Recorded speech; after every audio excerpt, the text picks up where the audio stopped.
নমস্কার, মোহনপুর অনিতা স্কুলের পক্ষ থেকে সকলকে অভিনন্দন। আজকে আমরা করব সপ্তম শ্রেণীর 2.4 পার্ট 3, অর্থাৎ আজকে হবে শেষের অংশগুলি।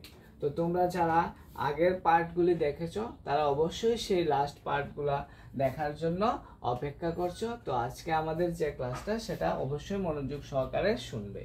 তো প্রথমে হলো 0.5, 0.5কে উপরে লিখবে 5, নিচে লিখবে 10, ভাগ সেটা উপরে হবে 25, নিচে হবে 100।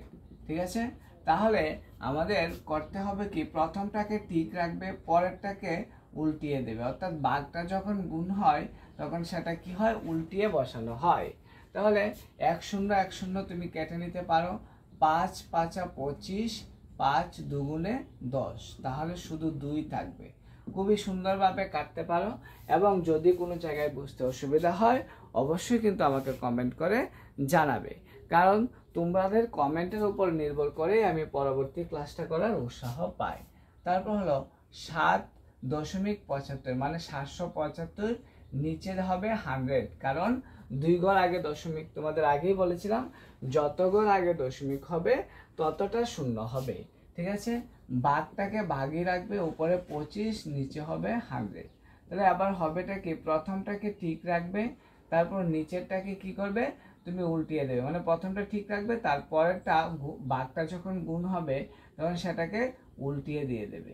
তারপর হবে 100 100 কেটে গেল, 25 দিয়ে যদি কাটো তুমি, 3 25 হলো 75, তারপর হবে 76 77, মানে 2 থাকবে। ঠিক আছে, তাহলে 2 5 দোকানে 2 এ 5 25 হলো, 25 একে 25, তাহলে হবে आंसर 31। খুবই সহজভাবে তোমরা অঙ্কগুলি করে নিতে পারো। ঠিক আছে, তাহলে সেটা হবে 31।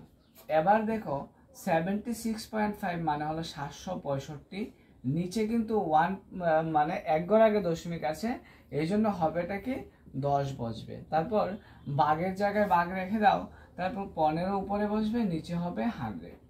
প্রথমটা ঠিক থাকবে 765/10, তারপর হবে এটাকে গুণ করলে 100/15।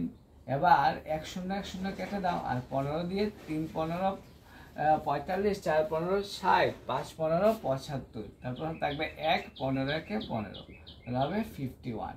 খুবই সুন্দরভাবে কেটে নিতে পারো, এবং কাটার যে সিস্টেমটা বা ভাগ যে করার সিস্টেমটা সেটা আমি তোমাদের খুবই সহজভাবে বুঝিয়ে দিচ্ছি। দেখো 15, ঠিক আছে, 4 15 60, 5 15 75, 76 থেকে 75 চলে গেল, 1 রইল, 1 মাঝখানে মিডলে বসিয়ে দেবে, 15 থাকবে, 15 একে 15, তাহলে সেটা হবে কি 51 আনসারটা হবে। দেখো তোমরা যদি বুঝতে না পারো তাহলে কিন্তু তোমরা অবশ্যই আমাকে আবার বলতে পারো। তাহলে 51, আর এখানে রয়েছে কত, দেখো 10, তাহলে 51 × 10 মানে হলো 510 হবে তোমার আনসারটা। তারপর হলো দেখো 37.8, মানে হবে 378/10, ভাগটাকে ভাগ রাখবে, উপরে 14/10, তাহলে 378 উপরে থাকবে, নিচে 10, আর ওটাকে গুণ করলে হয়ে যাবে উপরে 10, নিচে হবে 14, তাহলে 10 10 কেটে গেল, 7 দিয়ে, মানে ছোট করে কাটো, যদি ইচ্ছে করো তাহলে তুমি 14 দিয়েও কাটতে পারবে। ঠিক আছে, আমি 14 দিয়েও কাটতে পারবো, কিন্তু তোমাদের বোঝার জন্য আমি এটাকে কি করছি, 7 দিয়ে কাটার চেষ্টা করছি। 7 দুগুণে 14, আর এটা হলো 5 7 35, 36 37, থাকবে 2 2 8 28, মানে 4 7 28, তারপর আবার 2 দিয়ে এটাকে কাটতে পারো, 2 দুগুণে 4, থাকবে 1 14, 7 দুগুণে 14, তাহলে হবে কি 27। তোমরা খুবই সহজভাবে করে যেতে পারো, আর যদি বিশেষত কাটাকুটিটা না বুঝতে পারো তাহলে অবশ্যই কিন্তু আমাকে কমেন্ট করে জানাবে যে আমরা ওই জায়গাটা কিভাবে করেছেন, বা ওই জায়গাটা আমি কিভাবে করেছি, তোমাদেরকে খুবই সহজভাবে বুঝিয়ে দেওয়ার জন্য আমি চেষ্টা করব। তারপর দেখো একটা অঙ্ক রয়েছে, সেটা হলো কি, একটি মোটর গাড়ি 43.2 কিমি অতিক্রম করতে 2.4 লিটার পেট্রোলের প্রয়োজন হয়। ঠিক আছে, প্রয়োজন 1 লিটার পেট্রোল খরচ করে গাড়িটি কতটুকু দূরত্ব অতিক্রম করবে। তাহলে সেটা খুবই অল্প জায়গার মধ্যে আমি করে দেওয়ার চেষ্টা করছি। বলছি কি, দেখো 2.4 লিটারে ঝাই দিয়ে দাও। ঠিক আছে, খরচ হয় কত কিমিতে, 43.2 কিমিতে।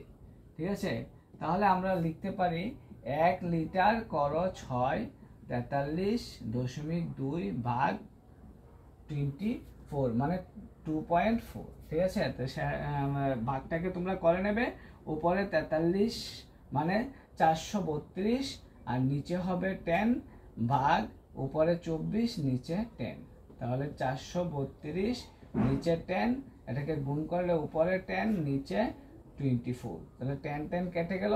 এবার 24 দিয়ে তুমি যদি এটা ডাইরেক্টলি কাটতে পারো তাও হবে, আর আমি ছোট করে কেটে দিচ্ছি। দেখো 12 দুগুণে 24, সেটা হবে 2 দুগুণে 4 আর হলো 2 একে 2, 6 দুগুণে 12। এবার 12 দিয়ে এটাকে ডাইরেক্টলি কাটতে পারো, কিন্তু আমি আবারও ছোট করে কেটে দিচ্ছি। 6 দুগুণে 12 আর এটা হবে 2 একে 2, 0 8 দুগুণে 0। এবার তুমি ডাইরেক্টলি কেটে নিতে পারো যেহেতু সংখ্যা ছোট হয়ে গেছে। 6 একে 6, 7 8 9 10 4 8 48, 6 8 48 মানে হলো 18 কি 18 কিমি। ঠিক আছে, তাহলে তোমাকে কতটুকু দূরত্ব যেতে পারবে উত্তর দিয়ে লাগবে, কতটুকু দূরত্ব অতিক্রম করে উত্তর দিয়ে লাগবে 18 কিমি দূরত্ব অতিক্রম করে। ঠিক আছে, এ হলো তোমাদের 2.4 সম্পূর্ণ অধ্যায়টা আজকে হয়ে গেল। ক্লাসটা কেমন লাগলো তা জানা অবশ্যই কমেন্ট করবে। সবাই ভালো থাকবে, নমস্কার।